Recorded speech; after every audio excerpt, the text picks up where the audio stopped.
Good afternoon and welcome to Sports Palava. I am Ken Ochonogo.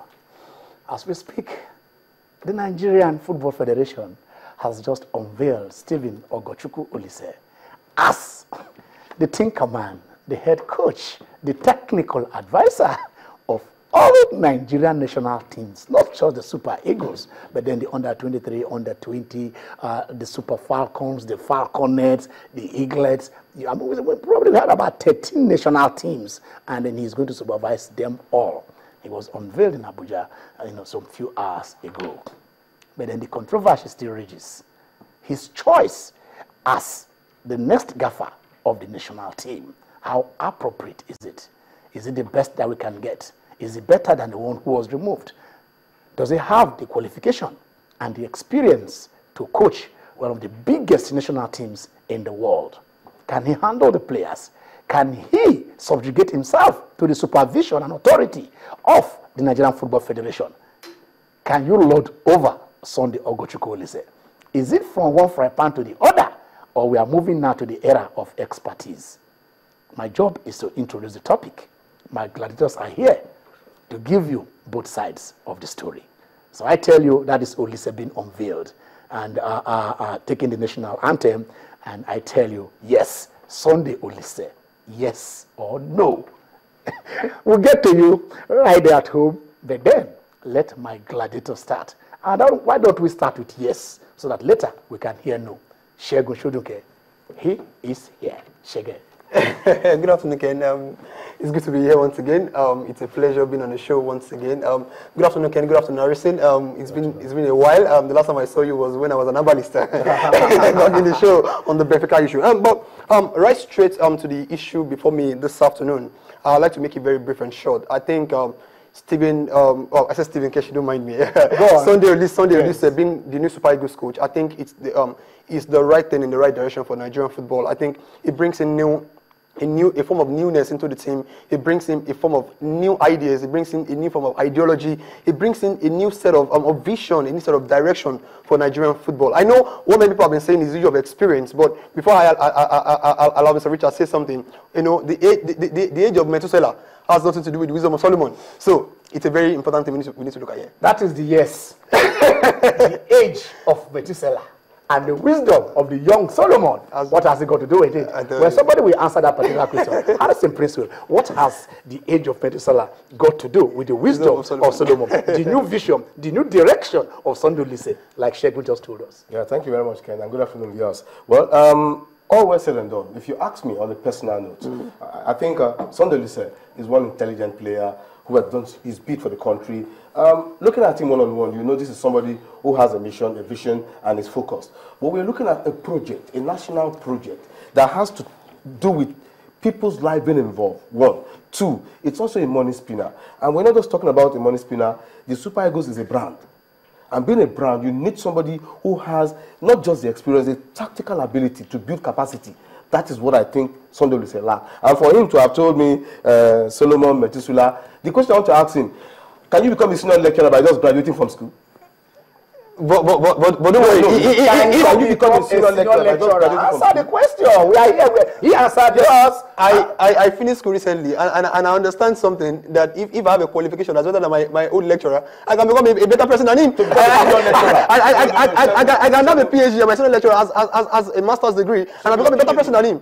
That immediately. Because if over years, you see, your point of contact, activities, to bear the experience we're talking about. Let's face this issue spot on. I want to listen to you. Stephen, Oliseh here is not Nigerian Super Eagles coach. Yes. The question is, what I'm happy about this guy being Nigerian's coach is the fact that it brings in a form of newness. Now, when we look at this team, now I said earlier, what has the age of Solomon has to do with the wisdom of Methuselah? Okay. Now, this is what I'm trying to bring out here. We have seen war trend all around the world. We have seen coaches coming in to take up national teams without even prior experience. Jürgen Klinsmann of Germany is a very good example. Okay. Jürgen Klinsmann never had any idea of coaching the national team, and he came to Germany, did a wonderful thing, gave a proof for German football. Wait, hold on. Let me finish. He gave the German football a footprint, and even when he left, Joachim Low came in, and we can see the result of what the German national team is doing. Franz Beckenbauer coached Germany also without any prior experience, and still, he did well. So for me, I see no reason why everybody is raising issues. Oliseh is no experience. I think he's just meritorious. I want to say very good reason. You're just giving me 2 names. All right. I'll give you 3. All right, go ahead. Do you know the name called history?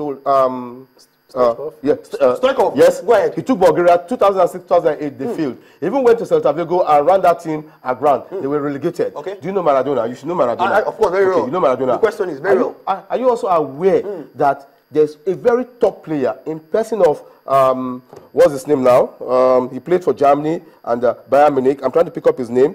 Okay, leave that aside. Tony Adams, the popular captain of Arsenal, came up, went to Ajazaban. Those names are quite tongue twisted. Ajazaban. Okay. He never made it with that national team. Hold on. All right. I'm just giving me an instance of Methuselah and Solomon. The issue here is what are the point of contacts you've gotten to move up to the national level to coach that team at that magnitude that requires not just man management, psychological input, not just that, harmony of the team. All right, don't kid me, please. Can I say something? So the Oliseh's case is looking like Frank Beckenbauer. He was a captain of the Nigerian national. He was a captain of the German national team. Yes. Oliseh was a captain of the Nigerian national team. Yes. Now, when Beckenbauer won the World Cup as a captain, he came back the first year. He won the World Cup as even as a coach. He won the World Cup. Now, this is what I'm trying to bring out here. What I'm trying to talk about here is what I'm trying to talk about here is his experience. Now, you look at even your basketball. The basketball we took to the Nations Cup. Basketball. What experience the basketball had before you got German national team? So what are we talking about here? See, experience. Betty was not understudy to Beckenbauer. Yes. It was understudy. Yes. The question is, did he actually handle the national team? He did. He was there. He didn't. He was there. He didn't. The question is, he was there as an understudy coach to back him up. The question is, even Stephen tell me, Keshi, how do you define an experienced person? No, experience. Let me give you experience. Yes. Experience is a function of exposure. Now, when we talk about exposure, exposure to newness, exposure to new ideas, exposure to new ideologies. Now, you look at the Nigerian coaches. Now, take it easy. The activities involved in experience gives you accumulated knowledge. Let me finish. That knowledge I'm so concerned about. Ken, don't talk about experience here. We're talking about exposure. Now, look at the Nigerian coaches we have. How many Nigerian coaches have the FIFA Pro license? The question is, exposure here, he has been exposed to the new game. I still want to stick with you. All right, go ahead. Given qualification or given experience, are you picking qualification over experience? No, let's are you picking qualification over experience? I'm not picking qualification over experience. But it's my point. Yeah. My point is, when we talk about experience, everybody feels experience is just strictly restricted to how many years you have been on the game. You're getting it wrong. You're getting it wrong. No, you're getting it wrong. I'm not getting it wrong. Let me correct you somewhere. I will let you go. What about the level of exposure you're saying beyond your locality? Beyond your locality. Okay, so I ask you the same question.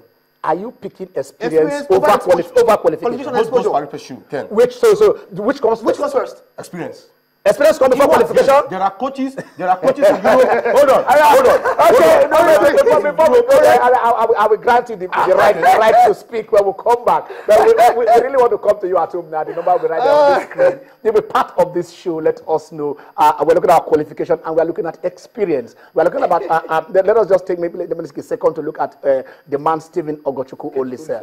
He was discovered by the national team in '93 when Westerhoff brought him into that setup. I remember that match against Ethiopia at the National Stadium, and himself, Peter Rufai, and Cody shone like million stars. And he took over the midfield of the team. They went in 1994 to win the Nations Cup. They went to the World Cup in 1994, performed incredibly well. They went to the Olympics in 1996 and won. I mean, so here is a player who also captained the team.